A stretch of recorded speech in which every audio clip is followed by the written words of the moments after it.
The rain hammered against the corrugated iron roof of the warehouse, a relentless percussion that mirrored the pounding in Jack Rourke's head. He took a long drag from his cigarette, the cherry glowing orange in the gloom. Across the scarred table sat Vivian Sterling, a woman who could curdle milk with a glance. She was draped in a sable coat that probably cost more than Rourke's entire operation. "So, Mr. Rourke," she said, a voice a silky rasp, "you understand why I've come to you?" Rourke didn't. Not entirely. Sterling was the wife of Arthur Sterling, a shipping magnate with a reputation for playing both sides of the ledger during the war. Now Arthur was missing, vanished without a trace 3 nights ago. The cops were sniffing around, asking polite questions, but Vivian wanted something more direct. "I understand you're looking for your husband," Rourke said, keeping his voice neutral. "He's been paid well for this assignment, but he's learned to not expect anything. He's been indisposed," Vivian corrected, the word dripping with disdain. "I suspect foul play, and I believe you're the man to find him." Rourke ran a hand over his doubled chin. He knew the Sterling name, knew the man was a ruthless businessman, rumoured to be involved in everything from smuggling to blackmail. He's known Sterling had enemies, many of them. "And what made you think I'm the man to help you?" "You have a reputation, Mr. Rourke. You find things. People. You don't ask questions. You just find asterisk." She paused, her eyes, the colour of glacial ice, fixed on his. "And you work for the right price." The price was substantial, enough to keep Rourke's fledgling detective agency afloat for months. But money wasn't his only motivation. He was also curious. Arthur Sterling was a complicated man, and Rourke liked a good puzzle. "All right," Rourke said, tossing his cigarette butt into a puddle. "I'll take the case."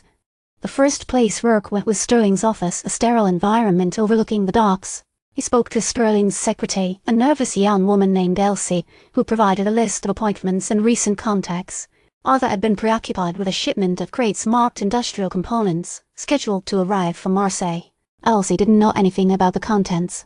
Rourke then visited the docks, a labyrinth of crates, forklifts, and longshoremen. He spoke to a few of Sterling's workers, but they were tight-lipped, scared of speaking to a private investigator, except for one, a grizzled old-timer named Sal, who had a weakness for a sympathetic ear and a shot of rye. Sterling was a shark, Sal mumbled, nursing a drink at a dingy dockside bar, always looking for an angle.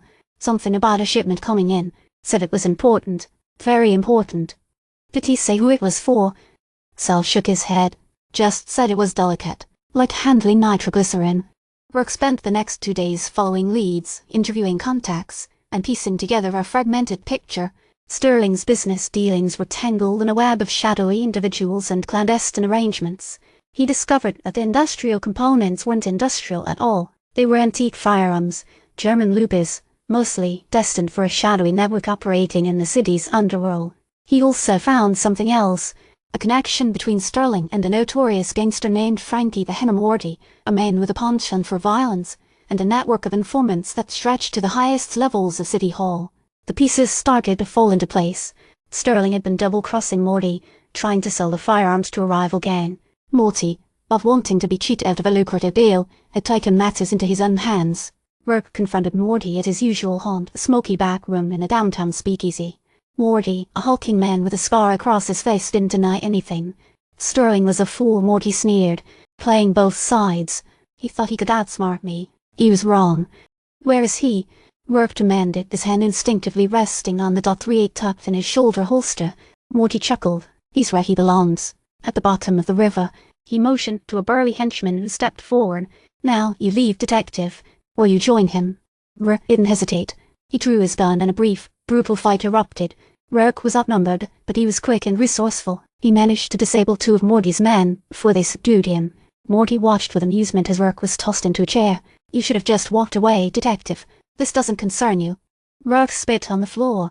"It concerns me when a man gets murdered for greed." Suddenly, a woman's voice cut through the tension. "Frankie, let him go." Vivian Sterling stood in the doorway, a pistol in her hand. She aimed it directly at Morty. "Vivian, what are you doing here?" Morty stammered, surprised. "I know about the shipment," she said, her voice cold and unwavering. "I know about the deal, and I know you're a liar, Frankie." Rourke was stunned. He had assumed Vivian was just a grieving widow, playing the part of the concerned wife. He had been wrong. "You knew about all this?" he asked her. "I needed something from Arthur," Vivian admitted, her eyes fixed on Morty. "He was controlling. I wanted to be free." She paused, then added, "He was going to sell his share of Sterling shipping to Morty to pay off debts." Debts I didn't want to inherit. Vivian explained that she had been working with the police, feeding them information about Morty's operation. She had hired Rourke to find Arthur, hoping he would lead her to the truth. The police burst into the speakeasy, sirens wailing. Morty and his men were arrested. The operation shut down. As the police led Vivian away, she turned to Rourke. "Thank you," she said softly. "You found what I was looking for." Rourke watched her go, a sense of unease settling in his stomach. He had solved the case, but he was left with more questions than answers. He wondered if Vivian had told him everything. He wondered who else was involved in the web of deceit. He walked out of the speakeasy into the rain, the city lights blurring around him. He lit a cigarette, the smoke swirling in the air. He knew one thing for sure: he was going to be hearing from Vivian Sterling again. He looked down at the muddy street.